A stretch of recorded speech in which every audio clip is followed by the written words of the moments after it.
Oh, you magnificent, dew-lapped, time-crumpled raisin of a human being. You glorious, calcified barnacle affixed to the barnacle of a hull of existence. What a profound, bewildering privilege it is to have your exquisite, albeit slightly lint-covered, ears within the range of my vocal vibrations this fine moment. May your nasal passages always be clear, and your socks never, ever slip down into the abyss of your shoes. All right, that's enough of that. Welcome, truly, to the Narrative Mindset Podcast. It's Gerald Tabb here, and I sincerely hope you're having a week that's unfolding with a little grace and fewer existential greetings than the one I just offered you. Seriously. I hope you're finding pockets of joy, moments of peace, and perhaps even a surprising burst of inspiration in the everyday. That's what we're all about here, isn't it? Finding the narrative in the mundane, the epic in the ordinary. And speaking of ordinary, or perhaps the extraordinary disguised as ordinary, I had an experience earlier this week that I just have to tell you about. It wasn't planned, not really. It just happened. You know, sometimes you're going about your day and then suddenly you find yourself swallowed by a moment. That happened to me on Tuesday. I was supposed to be heading upstate, catching a train out of Grand Central, nothing fancy, just a quick trip for a meeting. That could have probably been an email, but hey, I needed to stretch my legs and escape the relentless hum of my own apartment for a bit. So I'm getting off the subway, and immediately the air changes. You know, that specific Grand Central air. It's not just the temperature, though it's always cooler, almost like walking into an unair-conditioned cathedral. It's the smell, a deep stone and old metal smell, mixed with that faint phantom ghost of a million cups of coffee, 1,000 hot dogs, and the very subtle, almost imperceptible scent of human anticipation. It's the unique bouquet of arrivals and departures. I emerged into the main concourse, and it was Grand Central Station. But it was also more than that. It was like I'd never truly seen it before, even though I passed through there 100 times. The light was doing something magical that day.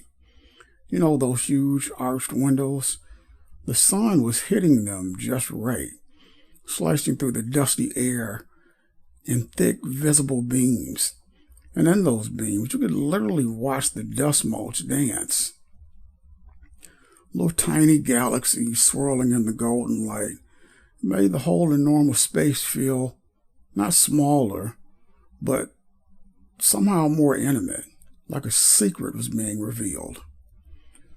My train wasn't for another hour, and usually I'd grab a cup of coffee, find a bench, and stare at my phone.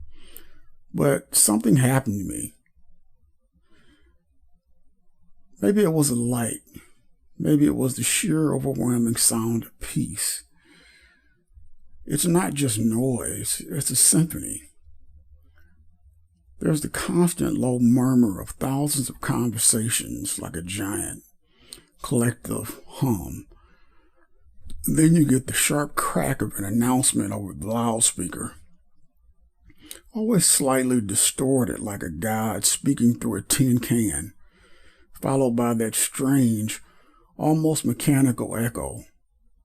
And beneath it all, the rumble of trains arriving and departing, a deep vibrational thrum that goes right through the marble floor and up into your bones, I could feel it in my feet. I found myself just standing there in the middle of the concourse, a small, insignificant pebble in the river of humanity. People were rushing, swirling, weaving around me. You see every kind of person there. The hurried executive, phone glued to their ear, tie askew. The wide-eyed tourist, craning their neck to gape at the celestial ceiling. The weary commuter, eyes glazed over, moving on autopilot like a zombie in a suit. I saw a young couple, clearly just reunited, locked in an embrace so tight it looked like they were trying to fuse into one person. And then, moments later, an older woman sitting alone on a bench, meticulously folded a map, her face a canvas of quiet contemplation. And I felt a profound sense of connection, and also utterly alone. It was this strange duality. You're surrounded by so many lives, so many stories, all intersecting for these fleeting moments, then diverging again, each person a complete, complexive narrative rushing past. Oblivious to my own internal monologue, just as I was to theirs, it was actually a little dizzying, watching the flow of traffic, like being on a tiny boat in the middle of a vast, turbulent sea. I briefly wondered if any of these people, even for a split second, thought, who's that weird guy just standing there, looking like he's trying to solve the universe's greatest riddle? Probably not. Everyone was too busy with their own riddles. I just decided to wander. My train wasn't leaving anytime soon. I drifted towards the Whispering Gallery, the famous arc near the Oyster Bar, where you can whisper into one corner and someone on the opposite corner can hear you clearly. I love that place. It's such a bizarre, intimate little secret hidden in plain sight. I saw a group of kids, maybe 10 or 11, giggling as they tried it out. Their whispers echoed back to them, their faces a mix of awe and disbelief. It's like magic, right? A low-tech, pre-digital miracle. And I couldn't help but to think about how many secrets, how many declarations of love, how many silly jokes have been whispered across that curve of stone over the decades. It's a testament to power of sound and connection, even across the seemingly vast distance. Then I walked over to the astrological ceiling. It's insane. When you really look at it, the stars are reversed, which was supposedly a mistake by the artist, but then they claimed it was intentional, showing the sky as God would see it from the outside, or maybe the original blueprint got read upside down. Who knows? But it's beautiful. All those constellations painted in golden leaf on a turquoise background, with tiny pinpricks of light from hidden bulbs. You look up and the scale of the place just hits you again. It's like being inside a giant ornament jewel box. I found myself thinking about all the hands that built it, all the dreams that were carried through its gates, all the goodbyes and hellos that echoed off the walls. It's not just a train station. It's a living, breathing monument to human movement and ambition. And for an hour, I didn't worry about my meeting, or my deadlines, or the pile of laundry waiting for me at home. I just existed in peace. I let the narratives of others wash over me, and I felt my own narrative shift slightly, becoming a small part of something much, much bigger. When my train was finally called, I felt a little different, a little more grounded, paradoxically, a little more aware of the intricate dance of life happening all around us all the time. If we just pause long enough to notice, and that's the narrative mindset, isn't it?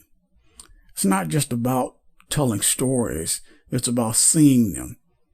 It's about becoming aware of the countless narratives unfolding every single second, and understanding that you, my friend, are a vital, unique, and utterly fascinating part of that grand, magnificent tapestry. So next time you're in a bustling place, or even just walking down your street, try to stop. Stop for a moment. Look around. Listen. Smell. Feel. Let yourself be absorbed.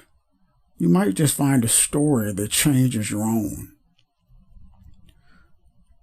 That's it for this day's episode of Narrative Mindset Podcast. Thank you, as always, for lending me your ears and your time. It means the world. If you enjoyed this, please consider rating, reviewing, or sharing it with someone who might need a little narrative inspiration in their life. Until next time, keep observing, keep experiencing, and keep living your most authentic story. Take care, everyone.